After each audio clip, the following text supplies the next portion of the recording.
Last couple of days, I've been talking to y'all about what's been happening in terms of what a Donald Trump DOJ would look like. And I've laid out to you a variety of things. And one of the areas that people need to understand, I keep talking about this over and over and over again, how Donald Trump and Republicans, how they've been attacking all of these efforts to hold police departments accountable.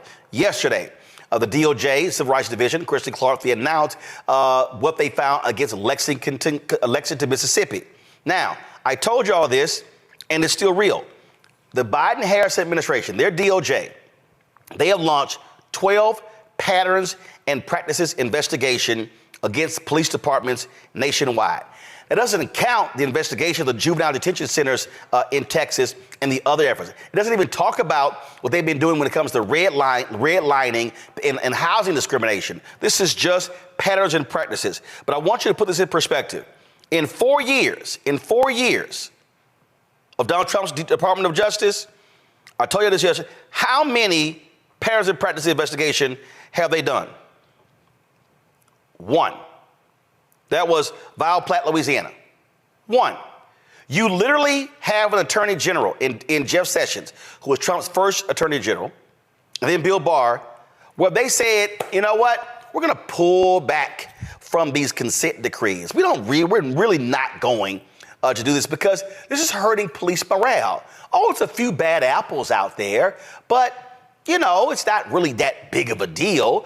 And so we need to pull back because the cops need to be able to do their job.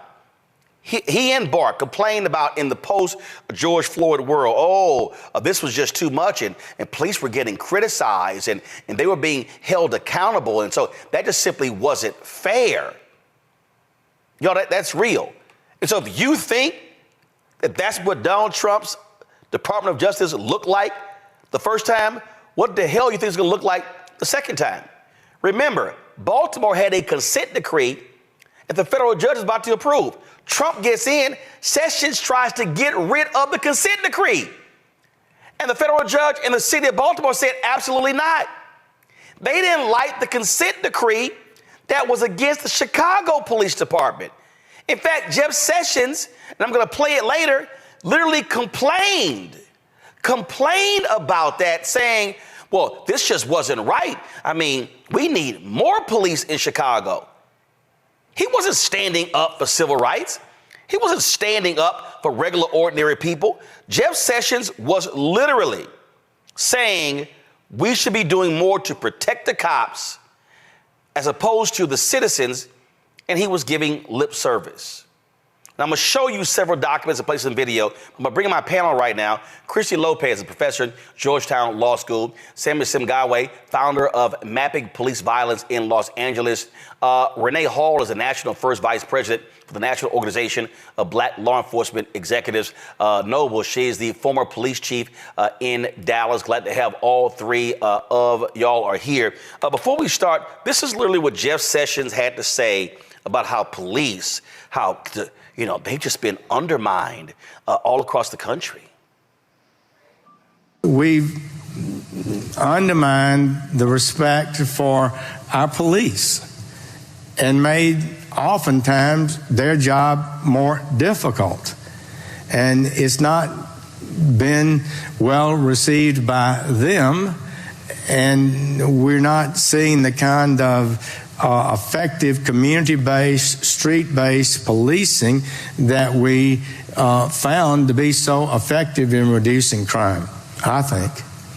And so the Department of Justice has an absolute duty to ensure that police operate within the law.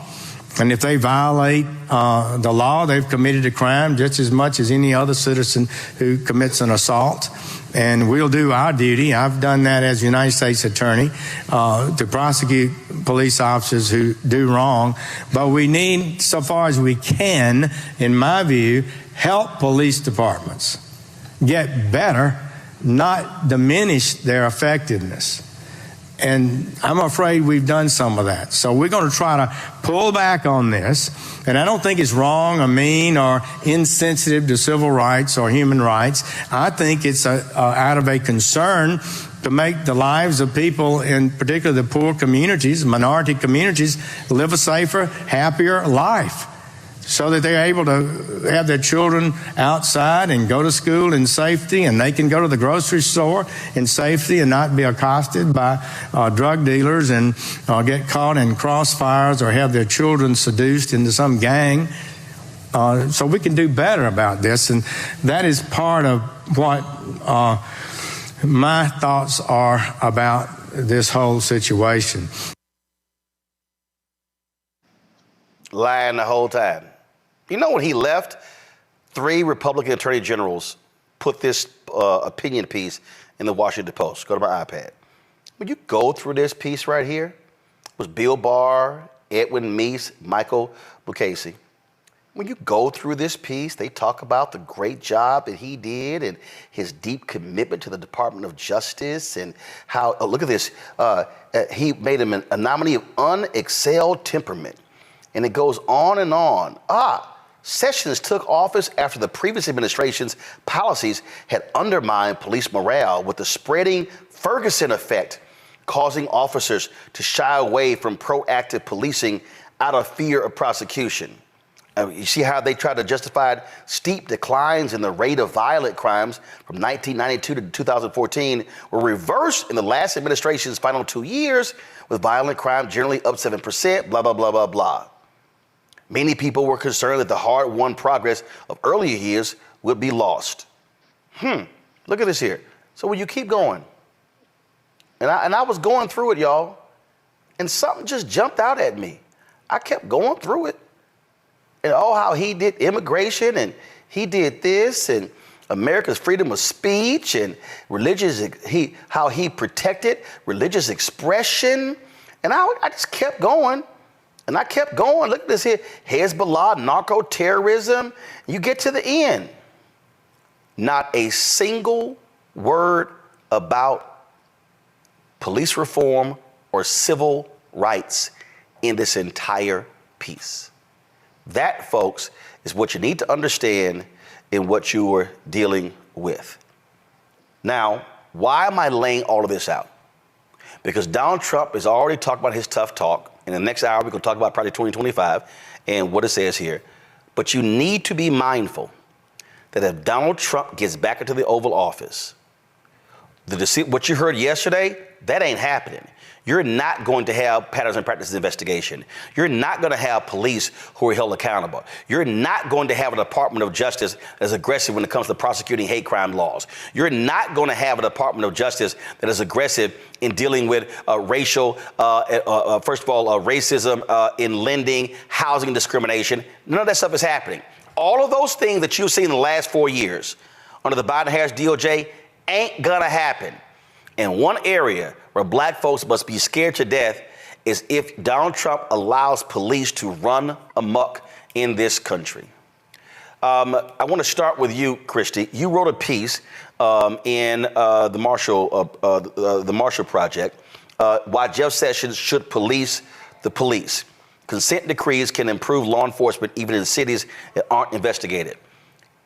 One of the last acts of Jeff Sessions, Christy, was putting out a memo, literally changing how the DOJ targets and deals with consent decrees. And so we are dealing with a Republican Party that is so hardcore right wing, they despise consent decrees, which are there to protect regular, ordinary citizens. Yeah, thanks, Roland.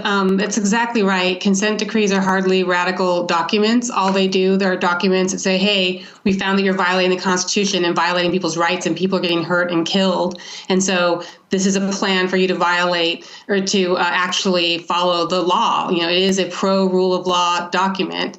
And one of the things that was so not ironic, but telling about Jeff Sessions is that he couched much of what he said in this rhetoric of states' rights, which I think is chilling enough coming from Jefferson, Beauregard, and Sessions. But he was trying to say that the federal government shouldn't be going in and telling police what to do, that the states should do that. And yet, after he insisted that the Civil Rights Division retreat from the consent decree negotiations in Chicago, the Illinois Attorney General stepped in to continue those negotiations and to reach a consent decree. And he actually made the Department of Justice file an opposition to what the state was doing. So this isn't about any sort of, principle or, higher sort of commitment to the rule of law. It's just about not wanting to rein in the police and letting them do. He wants to let them do what they want. And we know that Trump feels the same way. And we can expect that this next administration would be much worse than the last one.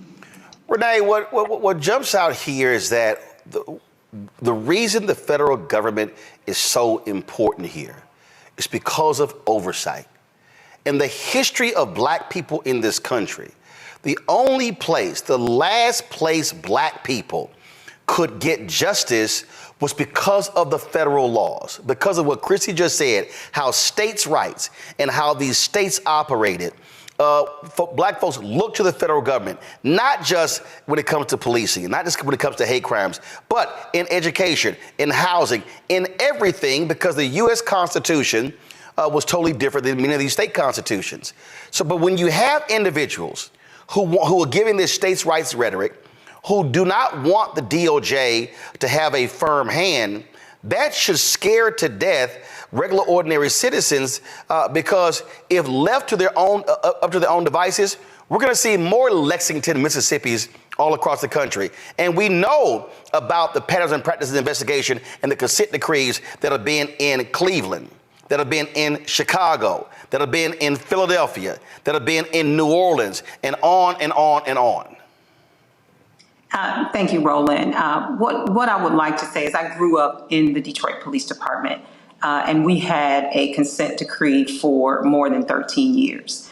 And what I will tell you about a consent judgment is that it requires a police department to be constitutional. It requires a police department to ensure that the community is thought about. And I think what I need to deny here or refute is the fact that a consent decree somehow limits officers' ability to do their job. And none of that exists. It requires officers to do their jobs constitutionally and make sure that when they do their jobs, that they're taking the consideration of individuals, because there is dignity in authority. And that's what a consent decree actually requires of a police department. What I will say is that under the Trump administration, when you say you're going to unleash law enforcement or give law enforcement total power and authority, power corrupts and absolute power corrupts absolutely. So no one should have absolute authority and no one should be above the law. What the requirement is in this country and leaders in law enforcement want is to make sure that we focus on the safety of our officers and the safety of our community. And they're not mutually exclusive.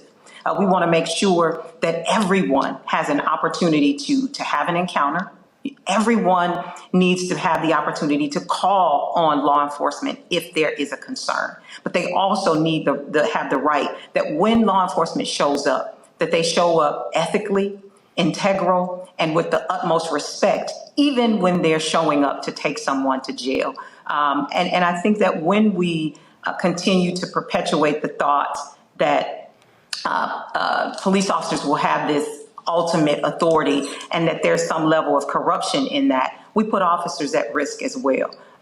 We look at when we villainize a particular segment of the community. As we would say, Haitians have been identified in this country right now. Haitians are ultimately Black people. So we are we're victimizing these individuals by placing them in harm's way. But we're also victimizing police officers, because the perception is when you run across someone who is Haitian, or am I Haitian? So the question is, a Black person in this country, there's a fear. So not only is that Black person, that Haitian person at risk, so is that officer, because now the perception is it's me versus you. So what I think that happens when we unleash these unfettered, untethered voices about what law enforcement should look like, or no consent judgment, or no holds upon what police are able to do, transparency and accountability, that we're creating an unsafe environment for everyone. See, the thing, Samuel, and why I'm raising this, because this should be scaring folks to death. And I am specifically speaking to these black men and black women out here, and I see these people just chat, Trump.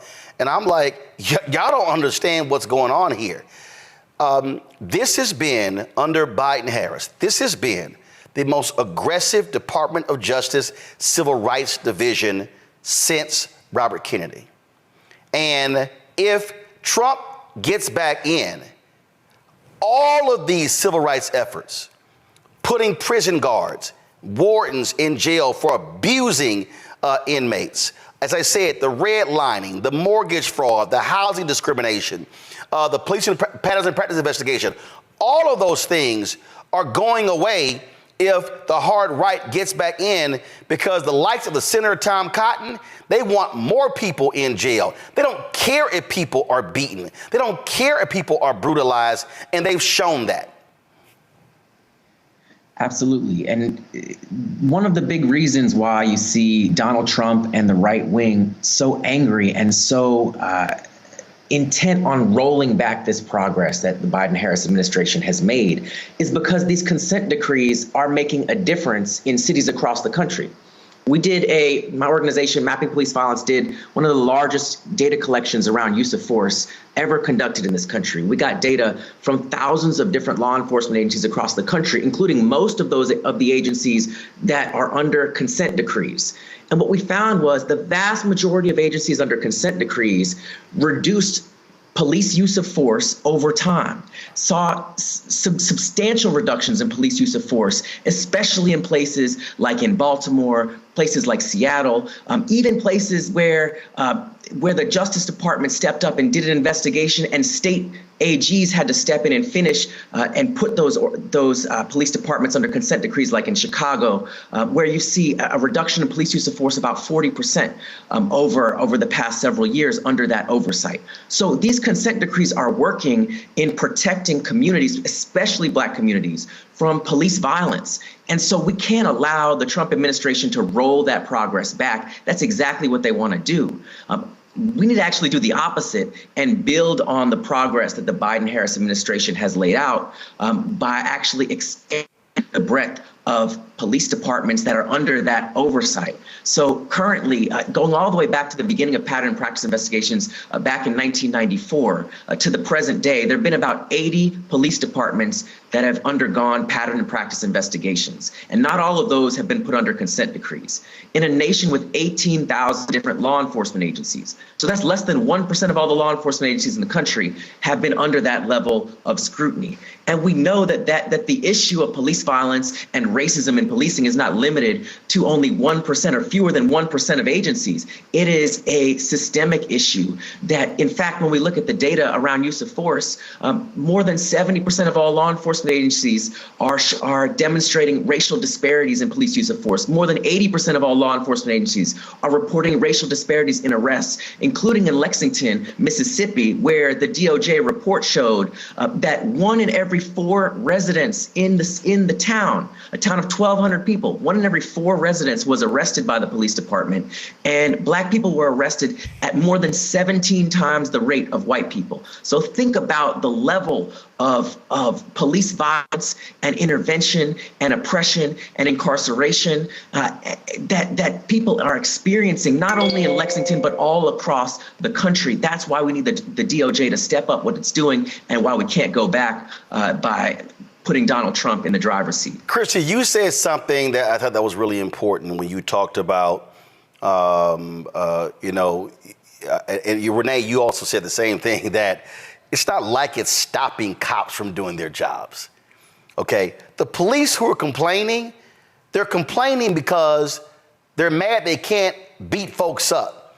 They can't rough them up.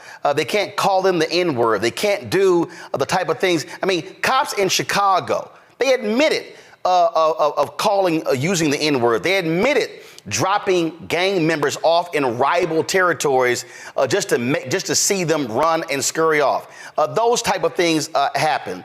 And go to my iPad. Christy, you said this here.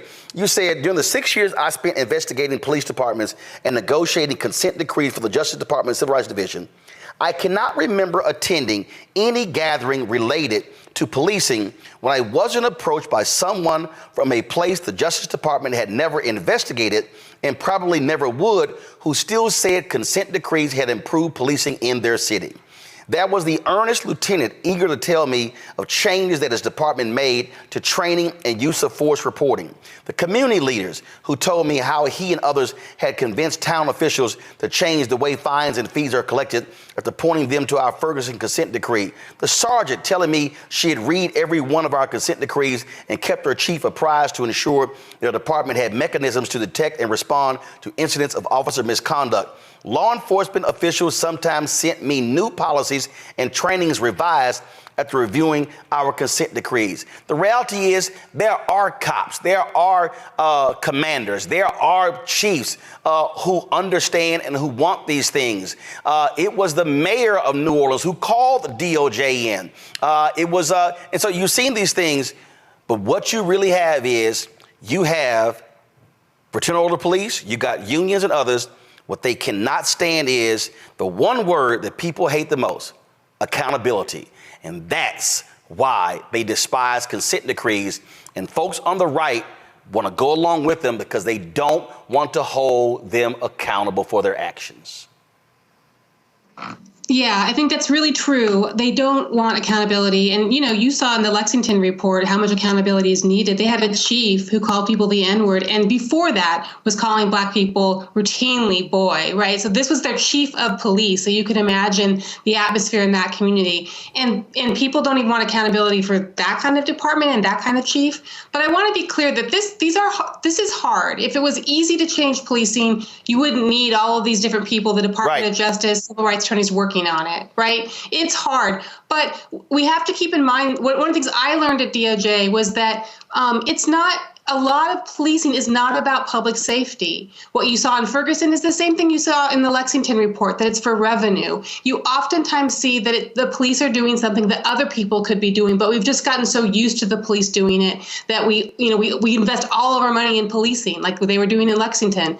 So I think that is one of the things we really have to be mindful of, is that this is we need lots of people, including the Department of Justice, to work on this. And we need to recognize that it's difficult, but none of it is about, pitting safety against rights. It's really a recognition that in order to have safe communities and vibrant communities and healthy communities, you have to have police that are respecting the rule of law and that are staying in their lane, and let everybody else do what they need to do to grow and support that community. Renee,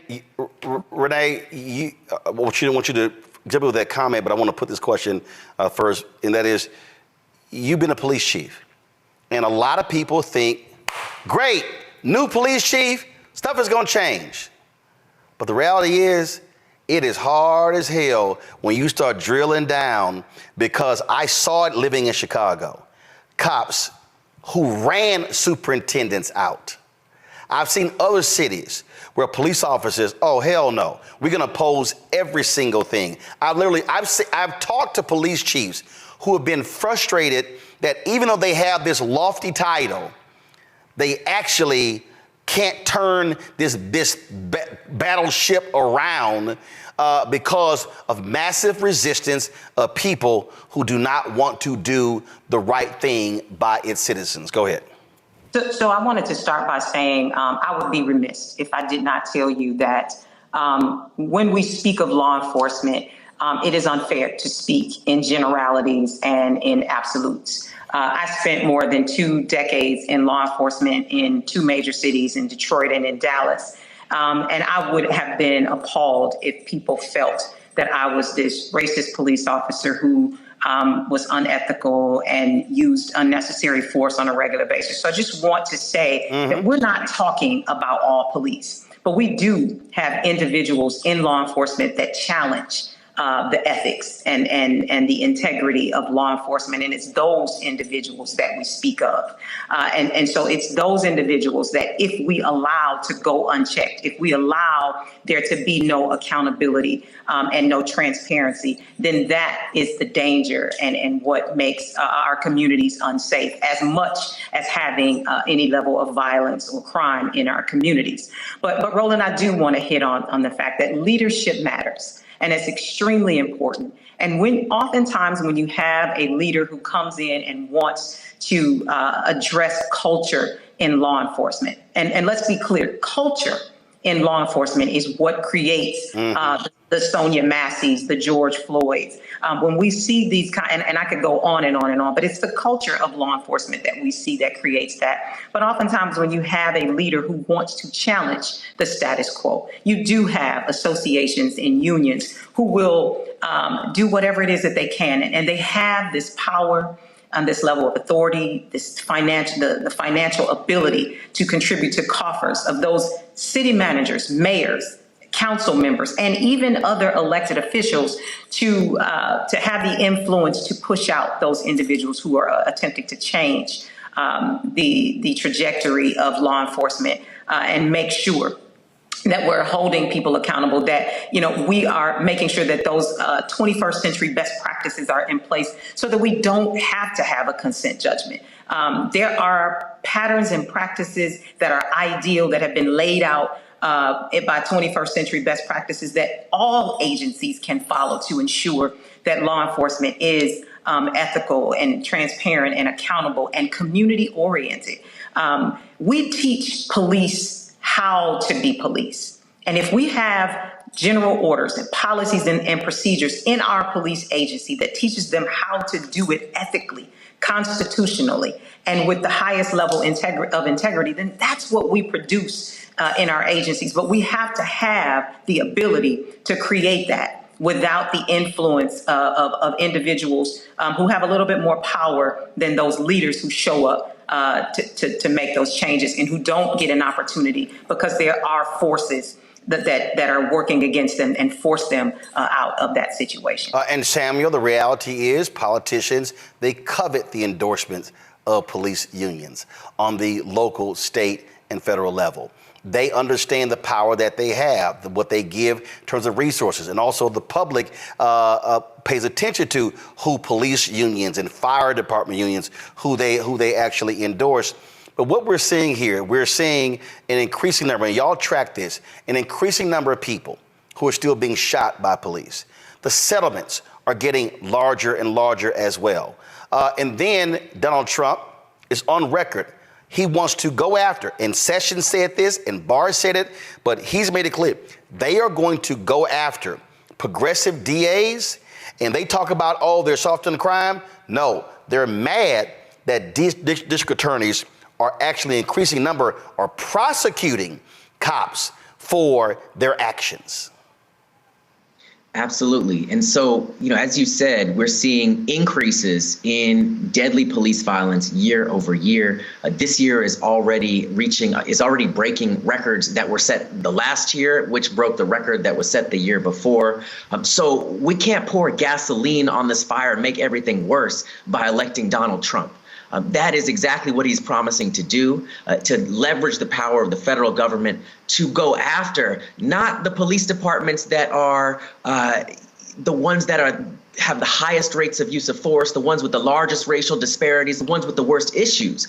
No, he wants to weaponize the Justice Department to go after the prosecutors who are actually stepping up to do things differently and to not lock a whole bunch of people up for low-level, non-violent issues and arrest a whole bunch of people and charge them for turnstile jumping in the subways. He wants to go after those prosecutors. He wants to go after the police departments that are deciding to actually implement best practices and reduce police use of force over time in ways that keep communities, especially Black communities, safe from police violence. So he's promising to pour gasoline all over this issue and make things worse. Whereas I think think the alternative is we actually can see with some of these police departments that are under consent decrees that have started to make progress, we can start to see what actually works, that other police departments can emulate, best practices they can adopt to begin reducing police violence nationwide and finally begin bringing those numbers that we keep seeing going up and up down over time so communities can finally see some relief from record levels of police violence that we've been tracking. And it's important to note that, while we talk about record levels of people who are being shot and killed by the police, for every person killed by the police, what we've also found is that there are more than 300 additional people who are impacted by non-fatal police use of force and violence. So this issue is way bigger than often gets reported. And for every person who experiences police violence or use of force, there are hundreds more who are arrested, who are disrespected, who are unfairly and unlawfully incarcerated. So this is something that touches so many people's lives. And so this is where the federal government can really step up and continue to lead in making progress in addressing this issue rather than going back to the types of policies we saw under the Trump administration that was encouraging the worst impulses of law enforcement across the country. Final comment from Christy and Renee. Samuel touched on that. Christy, you first. Are you concerned with what you have heard from Donald Trump, that if he beats Vice President Kamala Harris, that that spells doom and gloom for the DOJ Civil Rights Division that you spent so much time working for?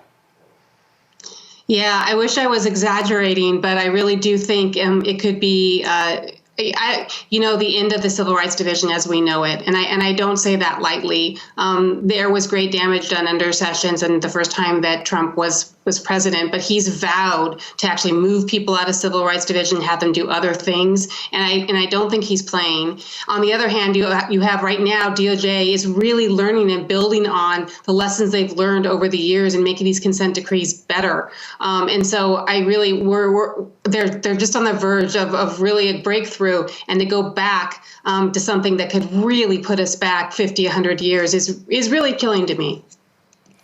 Renee, are you concerned when you hear Trump say, I will give police officers 100% immunity so they can do their jobs? So when you hear what he has to say, when you look at Project 2025, does that scare you in terms of, hey, this guy's saying I'm going to give free license to road cops to go out there and do whatever the hell they want and not face any retribution? Not only does it give me pause for law enforcement, it gives me pause in this entire country. When I listen to an editor-in-chief use the N-word on a national radio station, when I see a representative in our congressional, in our Congress say, send Haitians back to their dirty, filthy country, when I hear the racist rhetoric that comes out of the individuals' mouths, I'm concerned about this entire country, in addition to having individuals who violate policies, procedures, law when it comes to policing in our communities, to have unfettered access to do whatever it is that they want within our communities and not have to answer for it. Anyone would be concerned. And like I said before, I started with power corrupts and absolute power corrupts, absolutely. Renee Hall, Christy Lopez, Sinyangwe, I appreciate all three of y'all joining us on the show. I've been talking all the weekends. I've been specifically talking to black men and also these black women out here talking Trump. And I'm like, y'all can be foolish with y'all talk all y'all want to, but it's going to be hell for black folk. It's going to be hell in black communities because he is going to unleash thugs with guns and badges to do whatever they want to and make it clear, y'all don't have to worry about a thing. We're going to look the other way.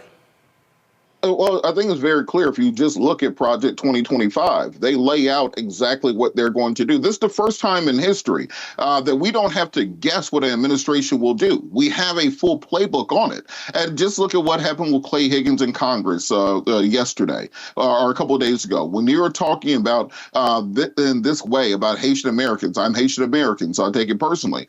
These people have no respect for black folks. They can't tell the difference between a African American, a Haitian, Nigerian, or anything else. They only see black and only see us as being someone that they need to control and destroy. And when you say you're going to pardon the January 6th protesters, you're going to pardon police officers who are convicted of excessive force, you're going to withdraw from consent decrees, you're going to make it easier for police officers. Just play the clips of Donald Trump talking to police organizations when he says, I want you to rough them up a little bit as they're getting into the car. Don't cradle their head when you're pushing them down. Use a little bit of extra force. But meanwhile, when he's getting arrested, he's in a black car. He's walked into his own private entrance. He takes a photo. He goes out.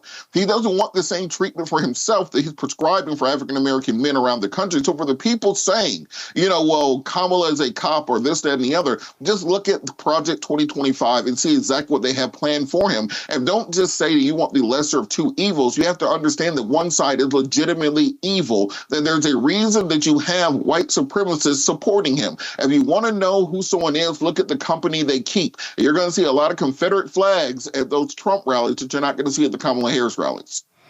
It's real clear here, Michael, what's going on here. And the reason I think we have to keep raising this point is because we got to remind folk, some of the people can be hollering, oh, man, I had money in my pocket. Yeah, you might have had money in your pocket, but there was some other folks getting beat upside their head because of this fool. Absolutely, Roland. I'm glad you're talking about this and putting this all together. One of the reasons why you had money in your pocket was because of the $1.9 trillion American Rescue Plan, which gave you $1,400 stimulus checks and gave you the child tax credit, which lifted 1 million black people, 1 million black children out of poverty. And that was passed by Biden and Harris through a Democratic Congress and Democratic Senate, and no Republicans in the House or Senate passed that bill. So you need to understand how this actually works, okay?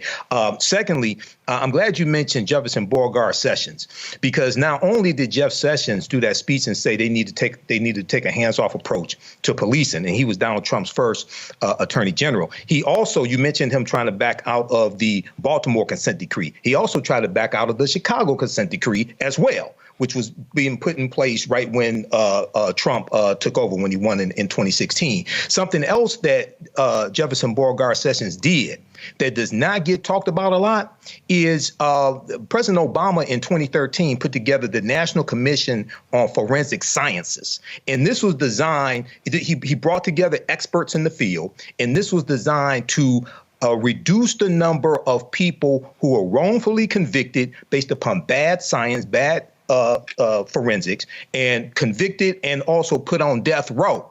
Jefferson Beauregard Sessions disbanded this commission when he became attorney general because he said it was not necessary. OK, and we know that African Americans disproportionately make up the people on death row, like Marcellus Williams, that we just saw a few days ago be executed. OK, so and you talked about the Department of Justice in Project 2025. One of the things that Project 2025 wants to do is to disband the Department of Justice. Right. But the Department of Justice was created in 1870 largely to protect the new rights given to African Americans. We're actually going to talk in the next hour about Project 2025. Let me quickly go to Jolanda here. Jolanda, again, Donald Trump is a threat to any community because he is going to allow law enforcement to do whatever they want. He said it, and if we thought they only investigated one police department the first time, they ain't looking at nobody if he wins again. They just gonna let them do whatever they want. Well, and that's true. So that's why we need the Justice Department. That's why we need the Department of Education. But Project 2025 talks about increasing policing. Okay. When we have a whole bunch of police in black neighborhoods, we are getting locked up. Donald Trump, if you'll recall, was a big supporter of stop and frisk, which before this racist Supreme Court that Donald Trump packed, stop and frisk was determined to be unconstitutional. Donald Trump wants to take away money that would go into City. social programming. I'm sorry, social programming for, to help lower Black folks not having opportunities to get the police out of their lives. No. He said clearly he will withhold money from any city that does not institute stop and frisk. But you just made my point for me. Okay? That's happening in Texas, where we won't even expand Medicaid because it comes from Democrats and they want for people to be suffering health-wise. So it's the same sort of thing that they're doing with denying access to health care with the police. As I said before, some communities have the police who protect and serve. In other communities like us, like Black people, so we need to just say it, where the police harass us, violate our civil rights, over-incarcerate us, sentence us longer than they sentence white people, kill us for things that they give probation to white people for, and that is what he is going to do. And so I don't care if somebody else has more money in their pocket, and the money they had in their pocket probably came from the Obama administration, but I don't feel like going there right now. And if I'm fine, that's not okay. I need for all of us to be okay. I'm the mother of a Black man. I have Black nephews. And not that the police don't kill Black women. Look at Sandra Bland. But Black men are targets. And so if you have Black kids, you need to be worried about Donald Trump. Look at what Donald Trump is saying about Haitians. Right. Because they're Black. We don't need to guess what he's going to do. Right. Project 2025 tells us what he's going to do, and he's exercising it. Actually, last night I actually played a video from his website where he actually said it himself. So even when he disavows Project 2025, he actually said it for himself. In 2016, Donald Trump said he would choose only the best people to work in his White House. Now those people have a warning for America. Trump is not fit to be president again. Here's his vice president. Anyone who puts themselves over the Constitution should never be president of the United States. It should come as no surprise that I will not be endorsing Donald Trump this year. His defense secretary. Do you think Trump can be trusted with the nation's secrets ever again? No. It's just irresponsible action that places our service members at risk, places our nation's security at risk. His national security advisor. Donald Trump will cause a lot of damage. The only thing he cares about is Donald Trump. And the nation's highest-ranking military officer. We don't take an oath to a king or a queen or to a tyrant or a dictator. And we don't take an oath to a wannabe dictator. Take it from the people who knew him best. Donald Trump is a danger to our troops and our democracy. We can't let him lead our country again. I'm Kamala Harris, and I approve this message.